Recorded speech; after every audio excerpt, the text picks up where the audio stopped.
Bienvenidos a Una Semana en el Mundo, el programa de France 24, donde analizamos algunos de los temas que marcan la actualidad de la semana. En esta ocasión no podíamos sino hablar de las causas y también de las consecuencias de la victoria de Donald Trump o la debacle demócrata en Estados Unidos. Y comentaremos también la destitución de Yoav Gallant como ministro de Defensa de Israel, así como la crisis política que se ha abierto en Alemania. Antes de presentarles a nuestros invitados, les recuerdo que, si bien ya saben que pueden repetir este y todos los programas de France 24 en nuestro canal de YouTube y también en nuestra página web, france24.com.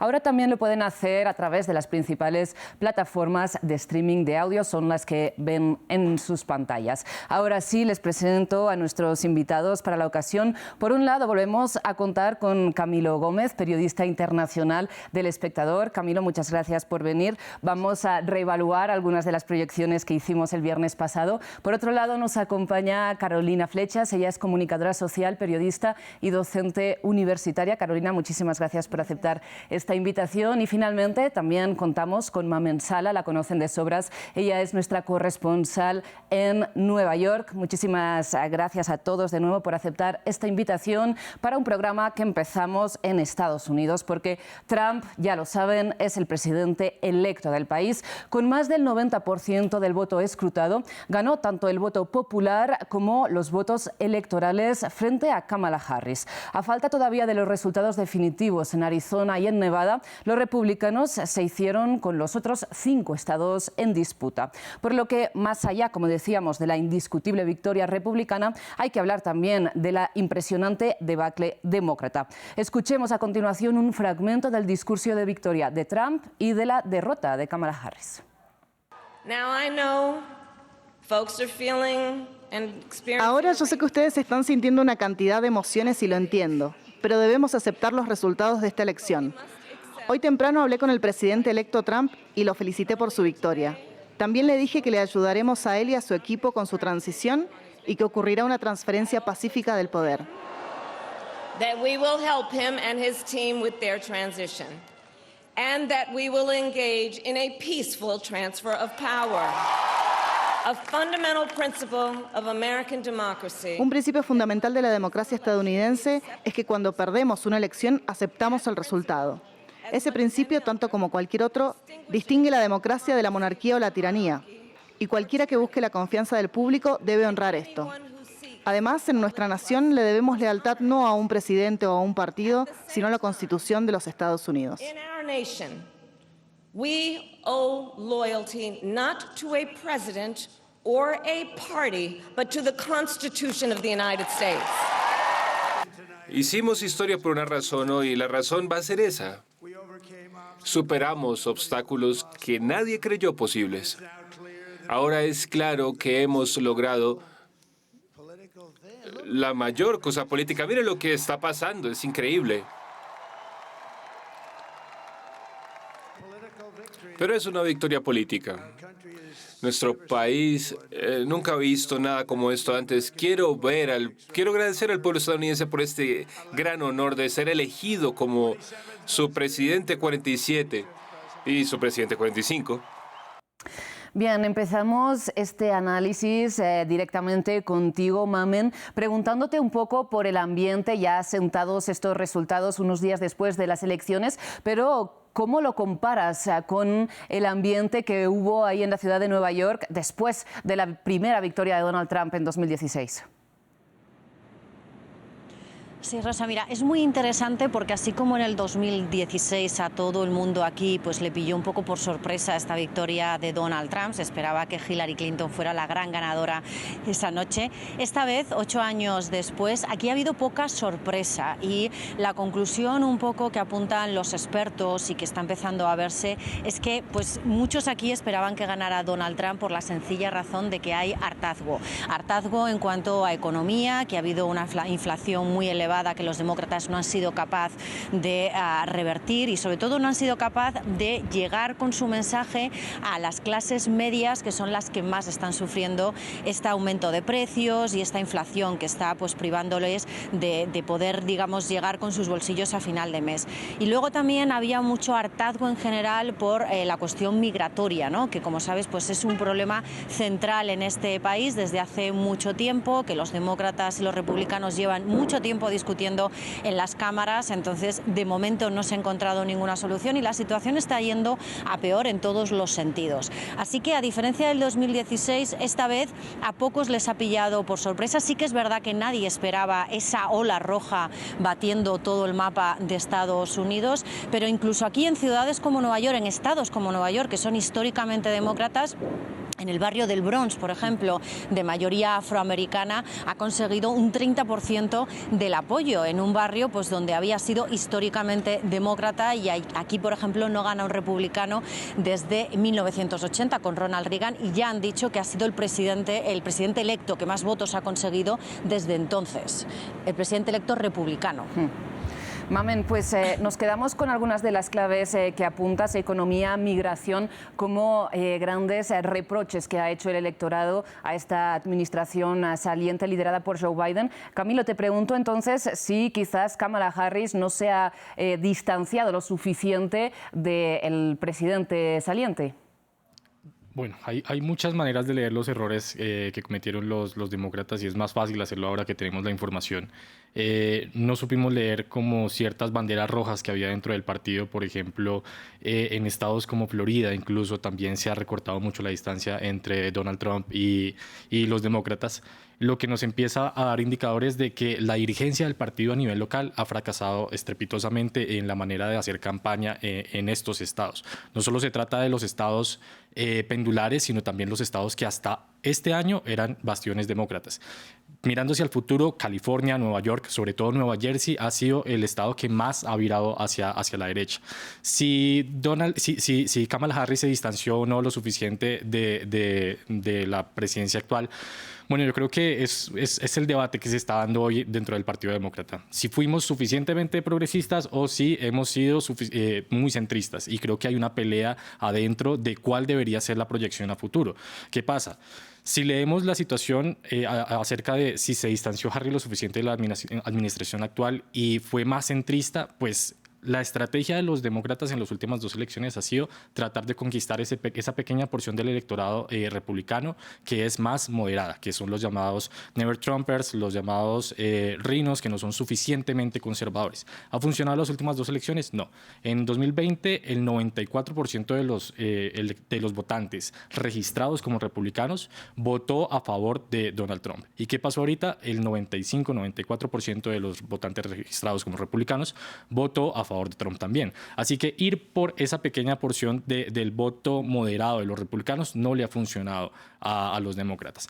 Y por el otro lado, hay quienes creen que no ha sido suficientemente progresista, pero vemos que Trump ha ganado los grupos minoritarios como los afroamericanos, los latinos, incluso la comunidad LGBT, porque consideran que el Partido Demócrata se ha ido muy hacia el extremo.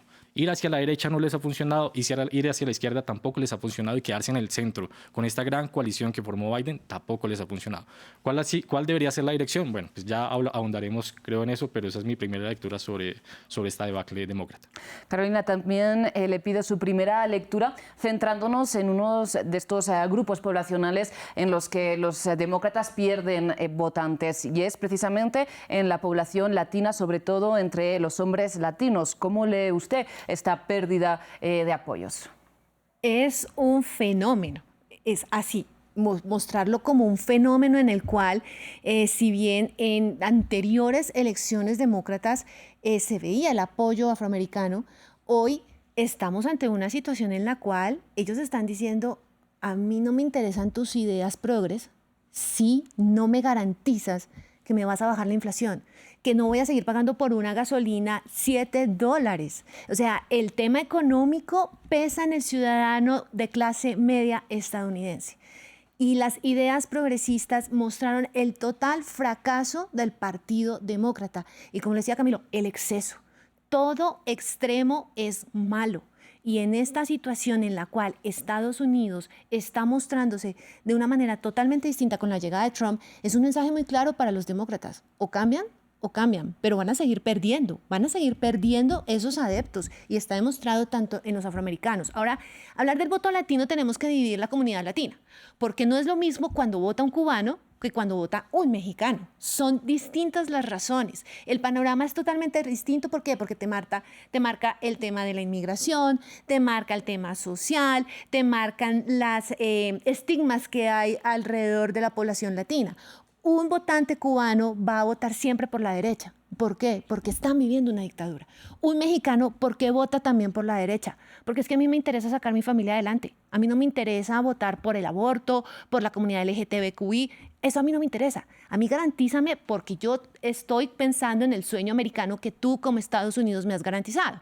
Y ese sueño americano que en las bases de los valores del estadounidense, del ciudadano común estadounidense, fueron golpeadas, es el mensaje que le mandaron a los demócratas. Ojo, cuidadito, porque en unos próximos años, Nueva York, Maine, Florida, California, son estados que próximamente se van a convertir en bisagra. No solamente los 7 que estamos acostumbrados a ver. Entonces hay que tener mucho ojo en ese análisis que estamos haciendo ahora de lo que puede pasar en un futuro.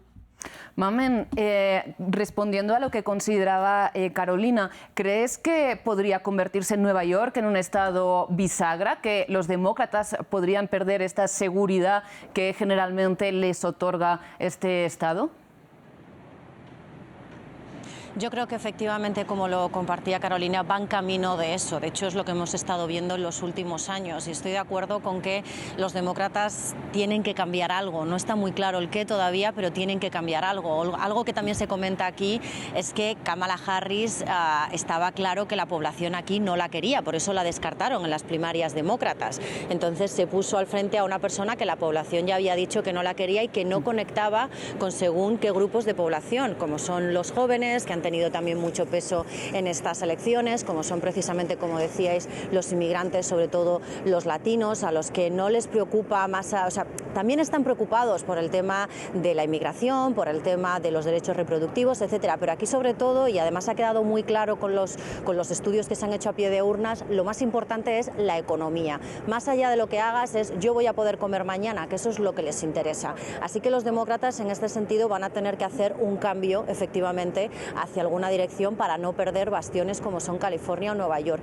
Y luego aquí también se está hablando mucho de que Kamala Harris no se desligó a tiempo de Joe Biden en todos los sentidos. Dicen que estas elecciones eran muy complicadas y no había tiempo para andar con respetos, con es que me da pena desligarme de él cuando ha sido él el que ha confiado en mí. O sea, había que ir a por todas y no se hizo. Luego también en la recta final vimos cómo Kamala empezó a utilizar ese lenguaje más agresivo, entrando en insultos también, llamando a Donald Trump fascista, un poco ante la desesperada, porque parecía que estaba... Parece que hemos perdido el audio. Ahora, Mamen, te escuchamos de nuevo. En este sentido sí que es interesante... Sí, no, os comentaba que en la última recta final de la campaña, Kamala Harris incluso empezó a tener un estilo que no habíamos visto y que tampoco iba con ella, como de entrar en ese lenguaje agresivo, de insultar, llamar fascista a Donald Trump. De repente yo creo que se les fue un poco de las manos, ¿no? Entonces, pues eso es lo que estamos viendo aquí, que igual la candidata no era la mejor. ¿Y qué posibilidades tenía una mujer, que esa es otra incógnita en este país, de convertirse en presidenta de Estados Unidos? Claro, y Mamen, te quiero preguntar también por cuál es, digamos, el peso, cómo ha calado entre la población en Nueva York o más allá de ese discurso que era la bandera de Harris de la defensa de los derechos reproductivos. Si por un lado no ha sido suficientemente movilizador, pero por otro lado si hay preocupación ante este nuevo mandato de Donald Trump. Sí, yo creo que Kamala Harris no ha sabido captar, como decíais en la mesa, el voto de los indecisos, que en este caso eran decisivos. Pero sí que es verdad que con esa defensa de los derechos reproductivos ha conseguido que haya una ola femenina de apoyo a la vicepresidenta, que por supuesto la victoria de Donald Trump en estados como Nueva York están más protegidos de esos derechos reproductivos. Aquí se puede practicar el aborto hasta las 25 semanas y de hecho en estas elecciones también se ha votado por una enmienda que permitirá proteger proteger estos derechos. Pero sí que hemos encontrado preocupación entre las mujeres, ¿no? ¿Qué va a pasar ahora con nuestros derechos reproductivos, sobre todo en las mujeres que vienen de otros estados para abortar aquí, ¿no? ¿Qué va a pasar ahora? ¿Van a estar en peligro? ¿Cómo se van a manejar? Y esto es una de las grandes preocupaciones, como también lo es, por ejemplo, el tema de la inmigración. También preocupa mucho a las personas que están en este país, inmigrantes. Recordemos que estamos hablando de un país donde hay 11 millones de inmigrantes y es una cuestión que preocupa mucho. Derechos reproductivos e inmigración, por supuesto. Pues hablemos de otro tema, además de estos que nos señalaba Mamen y que hemos ido comentando: economía, migración, derechos reproductivos, y es los procesos penales que enfrenta Donald Trump y de hecho, ya ha sido condenado, ¿no? Es el primer presidente electo del país que es hallado culpable en un caso penal. Hablamos de este caso de Stormy Daniels. Donald Trump optó por abrazar, digamos, estas imputaciones y usarlas como uno de sus pilares de campaña, ¿no? Alegando que más allá, o sea, que de hecho no eran unos procesos judiciales fundamentados, sino que eran una persecución política orquestada desde la Casa Blanca y el Departamento de Justicia. Camilo, te pregunto, ¿podemos entender que las personas que han votado por Trump, digamos, compran ese relato o no necesariamente? Según las entrevistas que he hecho, y me gustaría hacer un breve énfasis sobre la pregunta, el segmento anterior de estas entrevistas, no influye tanto, aunque sí creen en él, que es una figura perseguida. Preocupa mucho de aquí hacia adelante qué va a pasar con estos procesos. Ya el fiscal especial Jack Smith hoy precisamente salió a decir que se daba un paso atrás en la investigación. Hay que hacer una diferencia también entre las investigaciones federales y las estatales, pero pues prácticamente van a quedar enterradas todas estas pesquisas frente al ahora presidente electo.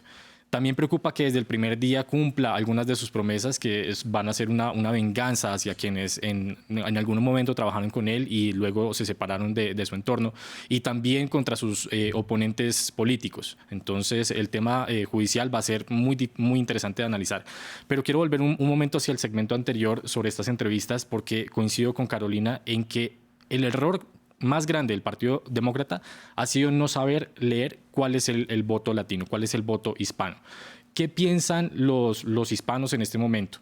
Que ellos son estadounidenses. Hay que hacer un análisis un poco sociológico de qué es migrar. Estas personas que se fueron a Estados Unidos, cuando se van y empiezan a tener dinámicas y prácticas más estadounidenses, ya no son suficientemente latinos para los latinos, pero no son suficientemente estadounidenses para una porción de los estadounidenses. ¿Y qué pasa ahí? Hay dos lecturas que hacen muy diferente al Partido Republicano del Partido Demócrata. El Partido Republicano ve a estas personas, si pueden votar, como estadounidenses. El Partido Republicano piensa que son uno más. El Partido Demócrata, por otro lado, los ve como unas víctimas, y ellos no quieren sentirse como víctimas. En lo que me han dicho es: yo quiero llegar a este país, y alguien lo mencionó ahorita, a cumplir el sueño americano, ¿sí? La identidad de este país es: yo quiero ganarme las cosas por mi cuenta. ¿Qué ha hecho el Partido Demócrata en el foco del discurso con ellos? Es: yo quiero ayudarles, porque ustedes necesitan que yo, como complejo de Salvador, vaya por ustedes a ejecutar una serie de políticas sociales para ayudarlos y arrastrarlos hacia donde estoy yo. Y este discurso, más que ser bien recibido por estas personas, las ha molestado muchísimo. Ellos quieren ser considerados otro estadounidense más, y ahí ha fallado garrafalmente el Partido Demócrata. Más allá de, por supuesto, las diferencias que tiene que hacerse entre el voto de un mexicano al cubano, que son factores diferentes por los que votan por el republicano, sino también que no los ven como estadounidenses, no los han integrado lo suficiente. De ahí parte el análisis que se tiene que hacer sobre la recomposición del Partido Demócrata, en cómo leen a esta parte del electorado.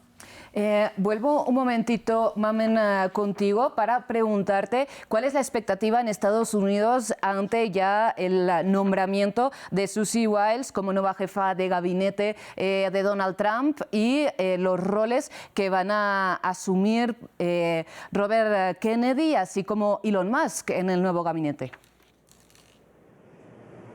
Sí, es muy interesante porque el primer nombramiento que ha hecho ya va a hacer historia. Estamos hablando de la primera mujer que se convierte en jefa de gabinete de la Casa Blanca. Y es una señora, Susie Wiles, de 67 años, que se espera que traiga orden a la Casa Blanca. De hecho, una de las condiciones que ella ha puesto para aceptar este puesto es que la Casa Blanca no puede ser un patio donde todo el mundo entra y sale cuando quiera. Algo que Donald Trump ha dicho que está de acuerdo, en referencia que, bueno, sabéis que Donald Trump es una persona que se deja influenciar mucho por todos sus familiares, ninguno de ellos realmente ha tenido nunca formación para estar al frente de ninguno de los departamentos del gobierno, pero todos han opinado. Entonces, un poco el papel de ella va a ser el de poner orden en la Casa Blanca. Ella estuvo detrás también del logro del gobernador de Florida, Ron DeSantis, cuando se hizo con el Estado del Sol, estuvo detrás de la campaña también de Donald Trump. Además, es una persona muy discreta, que no le gusta el protagonismo. El propio Donald Trump la ha descrito como la doncella de hielo, que siempre está entre bambalinas, y ahora la ponen en la primera línea. Habrá que ver también cuánto tiempo dura ahí, porque recordemos que en la anterior presidencia hubo hasta 4 jefes de gabinete, entonces tendremos que ver si realmente llega hasta el final de la presidencia de Donald Trump, porque no es fácil trabajar con él, y eso es algo que todos sus compañeros o todas las personas que han trabajado para él lo han dicho. Por otro lado, también preocupa mucho, sobre todo a la esfera sanitaria del país, ese nombramiento que todavía no se ha hecho, pero en cualquier momento llegará, y es, como decías, de Robert Kennedy, un abogado ecologista que realmente, pues bueno, viene del clan familiar, que primero estuvo con los demócratas, luego fue independiente, cuando no le funcionó se fue con Donald Trump y le prometió un gran cargo. De hecho, él ya esta semana se ha empezado a reunir con el equipo de Donald Trump para definir ese cargo, que saben que tendrá que ver con la salud. Todavía no sabemos con la sanidad, todavía no sabemos cuál, pero tendrá que ver con la sanidad. De hecho, aquí se le llama el zar de la salud. ¿Cuál es el problema y por qué la polémica con este señor? Es un antivacunas declarado, ha dicho que las vacunas, tanto las del COVID como las infantiles, crean autismo en los niños y le crean problemas de salud, cuando todos los estudios hasta ahora han demostrado que no hay correlación entre esas enfermedades y las vacunas, y piensa que el calendario de vacunación pues en realidad es una forma de extralimitación del gobierno e intentar sacar dinero por parte de las empresas farmacéuticas. Entonces preocupa mucho a los sanitarios. ¿Por qué? Porque estamos en un momento en el que hay poca confianza en las vacunas.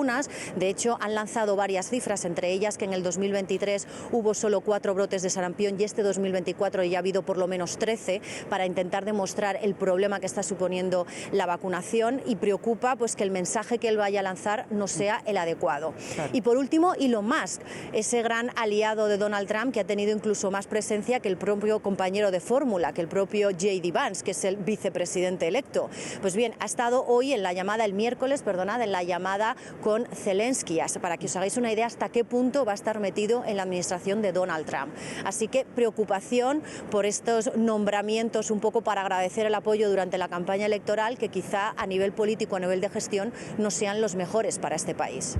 Pues pongámonos en ese escenario ya de Donald Trump al frente del despacho oval, con un Senado donde el Partido Republicano, que está totalmente, cooptado por el movimiento MAGA de Donald Trump, también tiene mayoría, y por otro lado una Cámara de Representantes que, si bien sigue en disputa en este momento, el recuento no ha finalizado, es posible que también cuente con una mayoría republicana, mientras en la Corte Suprema los jueces conservadores también son mayoría. Carolina, le pregunto qué políticas, qué líneas políticas puede llevar adelante Donald Trump con todo este alineamiento republicano de los 3 poderes a su favor.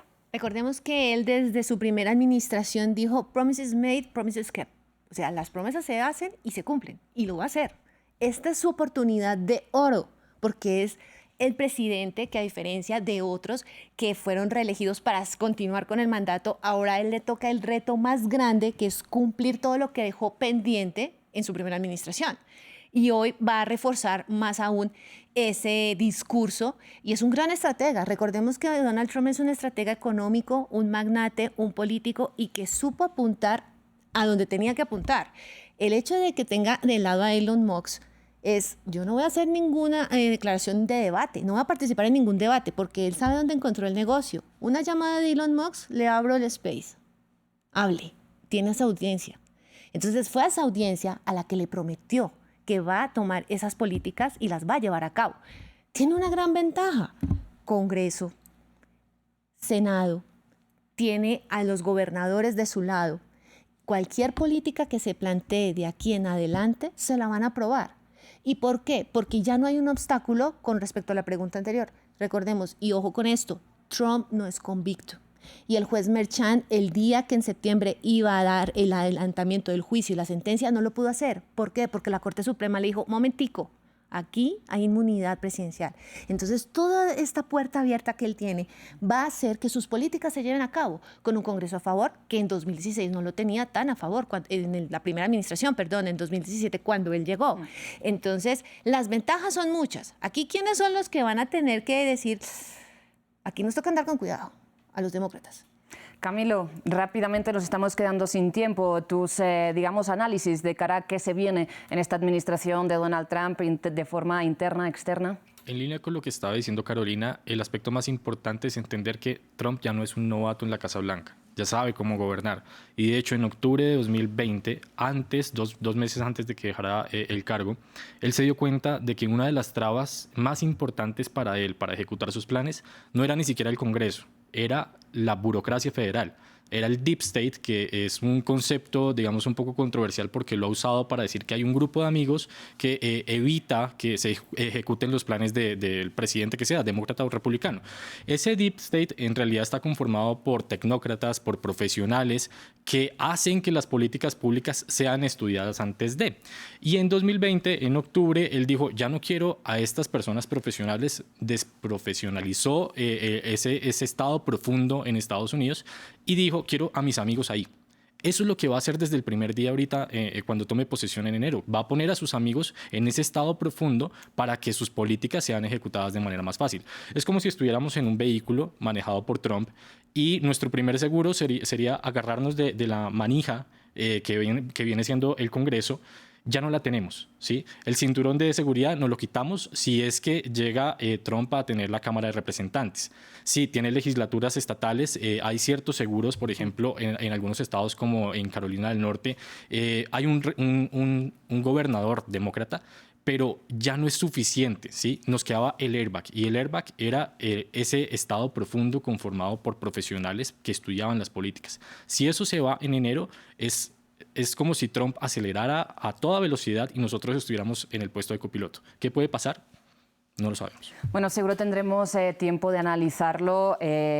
No faltarán los temas, sin duda, a lo largo de los próximos 4 años. Mamen, te agradezco muchísimo que nos hayas contado cómo se vive esta victoria de Donald Trump desde la Gran Manzana. Seguro contaremos contigo para ir siguiendo todos estos 4 años de mandato y todas las noticias que nos va a dar sin duda esta nueva administración. Muchísimas gracias. Bien, precisamente les quiero recordar, como bien señalaba Mamen, que en la familia de Trump todos tuvieron voz en la pasada administración, ¿no? Y de hecho quiero vincular esto con una entrevista que dio el yerno de Trump, el marido de su hija Ivanka. Hablamos de Jared Kushner, quien en una entrevista en la Universidad de Harvard en febrero señaló que lamentaba que no se estuviera explotando el potencial inmobiliario muy valioso que tiene la Franja de Gaza. No se espera que Kushner tenga un rol, digamos, en la nueva administración, pero sí han dicho que podría ser consejero en temas de Medio Oriente. Vamos precisamente ahora a Medio Oriente para hablar de cómo puede influir en la ofensiva israelí contra la Franja de Gaza y contra el Líbano, precisamente el reemplazo que se dio el mismo día, la misma noche electoral en Estados Unidos, de Yoav Gallant como ministro de Defensa, que pasa a ser sustituido por Israel Katz, quien era hasta el momento ministro de Exteriores. Camilo. Bueno, sobre Kushner hay que destacar que él hizo parte sobre el final de la administración Trump de ese acuerdo tan polémico en Afganistán, en el que no se incluyó a una de las partes más importantes para negociar la salida de Estados Unidos con los talibanes, sí, que era el pueblo afgano. Eso produjo un revolcón completo en el tablero geopolítico de Medio Oriente. Entonces, si vamos a entender la política exterior de Trump, también tenemos que entender como ese componente que jugó hacia el final de la administración a conducirnos a lo que estamos ahorita. ¿Qué significó la llegada de él para Israel? Una carta libre para que Israel pudiera continuar con esta estrategia tan ofensiva en la Franja de Gaza y recorta todas las posibilidades de una salida diplomática. Básicamente, de entrada, es eso. Y Carolina, respecto al reemplazo de Yoav Gallant por estas discrepancias con Benjamin Netanyahu respecto al futuro de la ofensiva en Gaza, ahora está al frente del Ministerio de Defensa, como decíamos, Israel Katz. ¿Cómo crees que puede cambiar el futuro de la estrategia militar israelí, si es que hay alguna? Va a continuar con la misma política que está haciendo hasta este momento Benjamin Netanyahu. O sea, aquí el tema es, no se puede seguir subestimando a Israel. No se puede seguir subestimando a Benjamin Netanyahu porque está decidido a todo, por defender y seguir defendiendo al pueblo de Israel de todos los ataques que está recibiendo. Ahora que llega Trump, pues imagínense cómo va a ser ese apoyo total. Pero respecto al ministro, siempre tuvieron sus diferencias en cuanto al manejo de la política de cómo atacar en Gaza, cómo eliminar a los líderes de Hamas y de Hezbollah, que lo lograron. La gente seguía subestimando a Israel. A Israel, vuelvo, insisto, no se le puede subestimar. Y en este sentido, este cambio lo que va a hacer es lo que necesita Netanyahu. Necesito una persona que esté a mi lado y que me esté apoyando y que no me esté contradiciendo, punto. Porque vamos a seguir protegiendo a Israel de sus enemigos. Entonces, por eso, el actuar de sacar al ministro de Defensa. Precisamente el hecho de que Kamala Harris no fuera más contundente contra Israel, contra esta ofensiva israelí en la que ya ha matado 43.000 personas en Gaza, es uno de los reproches, sobre todo por esa población más joven, por los árabes estadounidenses. No sabemos en qué medida, ¿no?, le ha podido pasar a factura esta postura continuista respecto a la administración Biden. Les propongo que cerremos este tema con la mirada puesta en Alemania, donde hay una crisis de gobierno, se ha roto, de hecho, la coalición semáforo formada por los socialdemócratas, los verdes y los liberales. Nuestro corresponsal permanente en Berlín, Thomas Sparrow, nos lo explica.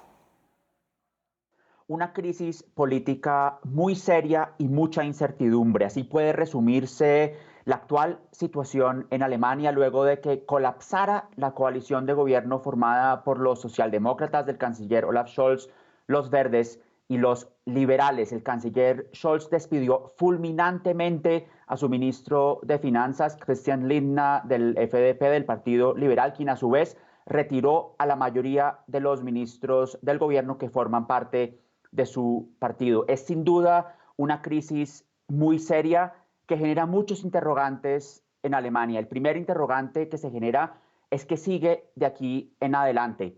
El canciller Scholz explicó que espera continuar con un gobierno de minorías, solamente con los verdes como aliado en su coalición, y que espera que los temas que ya están en discusión en Alemania puedan ser discutidos y posiblemente aprobados en el Parlamento en los próximos meses. Scholz plantea pedir un voto de confianza en enero, que se espera que no sea efectivo para él. Lo que ocurriría después es que el presidente de Alemania, Frank-Walter Steinmeier, disolvería el Parlamento y así se daría pie a elecciones anticipadas posiblemente en marzo. Pero para la oposición en Alemania esto se demora mucho. Ellos quieren que ese voto de confianza sea cuanto antes, porque consideran que se está generando muchísima incertidumbre en Alemania y que sobre todo en los próximos meses son particularmente importantes. Se puede sacar dos conclusiones al respecto. La primera es que esta coalición de gobierno era desde el principio un experimento muy extraño a nivel federal, pues los tres partidos que forman o que formaban la coalición no podían ser más diferentes. Los socialdemócratas de Scholz y los verdes, que abogan por un rol fuerte del Estado con una presencia muy importante en temas sociales y climáticas, y por otro lado los liberales, que más bien abogaban por un rol menor del Estado por ser fiscalmente conservadores y por el libre mercado. De ahí que haya analistas que desde hace mucho tiempo estaban ya analizando que el posible colapso del gobierno de la coalición no era un tema de si podía ocurrir, sino más bien de cuándo y cómo podía ocurrir. La segunda conclusión importante va más allá de este gobierno en particular, pues es evidente que se está dañando parte de la reputación de Alemania como un país que durante mucho tiempo fue un ancla de estabilidad en Europa. Es indudable que esta incertidumbre y esta crisis política está generando muchas preguntas, muchas dudas y muchos problemas en el país. Carolina, ¿cómo lo ves? Angela Merkel dejó el listón muy alto. Definitivamente. Pues, esto se veía venir con Olaf Scholz, ya lo habían dicho, de cuidado con esa coalición, porque esa coalición era como una colcha de retazos, cada uno iba a partir por su lado. Así que lo que yo veo para Alemania es lo peligroso que puede llegar a ser la ultraderecha. Y se está viendo ese movimiento en las calles, se está viendo en el movimiento político, y Alemania tiene que comenzar a demostrar de que no puede volver a ese pasado oscuro que la caracterizó durante un tiempo. Y ahora lo más importante es que si se van a dar estas elecciones, el futuro de Alemania busque la estabilidad económica y el ancla, que como lo dice el corresponsal, esté ahí.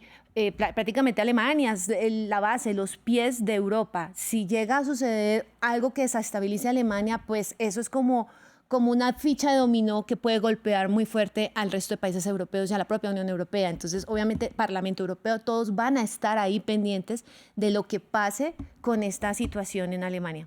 Y precisamente de cara a estas nuevas elecciones que todavía no tienen fecha, una de las incógnitas no sería si la CDU rompería ese cordón sanitario y tendería el brazo a la AfD. Camilo. Las proyecciones nos dicen que los liberales van a ser quienes salgan del Parlamento como fuerza, así que sí, el gran interrogante es con quién van a poder pactar los socialdemócratas, y si no se llega a un pacto, qué tanta fuerza y qué tanto pueda tener la ultraderecha en Alemania con la AfD. Hay algunos analistas que me dan un poco de esperanza frente a esto, dicen que la sociedad alemana se ha vuelto muy cómoda también y no quiere dar un salto hacia el vacío, así que esto puede darnos un espacio un poco más conservador en la futura coalición, sin que esto nos obligue a tener como una inclusión de la ultraderecha. Bueno, pues sin duda lo veremos, no sabemos si en marzo o antes, como quiere la oposición. Muchísimas gracias, Carolina, Camilo, por haber estado nuevamente aquí en una semana en el mundo de France 24. Antes de terminar, el agradecimiento, como siempre, es también para todo el equipo técnico y de producción que hace posible este y todos los programas de France 24, y a ustedes, como siempre, por su atención. Ya regresamos.